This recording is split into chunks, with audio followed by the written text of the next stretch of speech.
Hello there, Meteorologist Shawn Cable here in the First Alert Weather Center, and we are kicking off a new week, and I gotta say that up to this point, we are definitely holding true to the whole April showers thing. We've had some much-needed rain across a good chunk of the region, and I want to start today by talking a little bit about some of the rain that we've had here in the past several days since the first day of April. Of course, we had two cold, wet systems that moved through, but it did bring a good amount of rain. Look at this, Algona, Iowa, over 2 inches.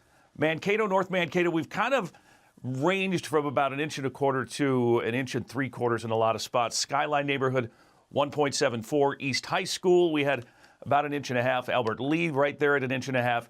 Garner, Iowa, just shy of that. North Mankato here at the TV station in our official rain bucket behind the station, 1.47 inches of rain. West Bend, 1.34 inches. We had a little over 1.25 inches in New Ulm, Jackson, Owatonna with some good rain. Henderson, 1.31 inches. We had 1.28 inches in Waseca, St. Peter, Lake Crystal, all kind of hovering in that 1.2 to 1.3 range. Brownton, Esterville, Fairmont, just over 1 inch, and then not quite as much for St. James, Olivia, and the Marshall area. So we do have plenty going on. We have actually an area of high pressure sitting over us today, and that's going to keep us clear, but we still have that front to our south, and the difference in pressure between that high and that front is giving the wind a little bit of a kick. And so today's chilly and a little blustery. If you're debating, grab the warm coat because you're definitely going to feel some of that chill in the air. That high is going to slide over us tonight, going to allow our temperatures to drop into the upper teens to low 20s, which will be the coldest night we have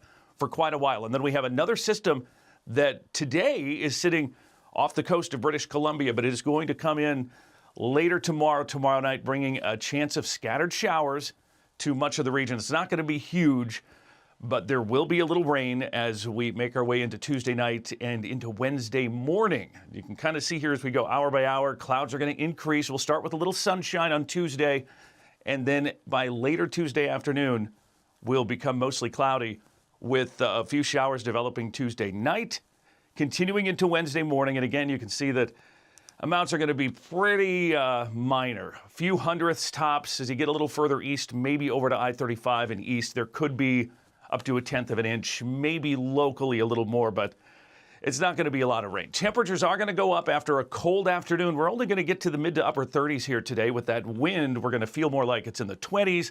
And then as we head through the rest of the week, kind of watch how temperatures climb.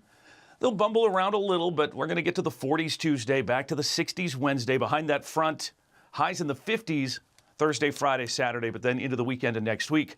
Not only is our pattern going to be more active with chances for some rain and maybe a few thunderstorms, it's also going to get warmer by late weekend into early next week as well. So overall, pretty typical spring pattern here across much of the region. Nothing major, not expecting any big storms. And at this point, I don't think severe weather late weekend, early next week, but always something we're watching here in the First Alert Weather Center. So keep your First Alert app handy. If you don't have it yet, go to your app store, search KEYC, download it. It's absolutely free, and it's the best way to stay in touch with everything we have going on here in the Weather Center, to get the latest alerts, warnings, watches, and all that stuff. It's the KEYC First Alert Weather app. That's what's going on today. A little chilly, so bundle up, but things will get warmer as we take you through the week. Have a good one.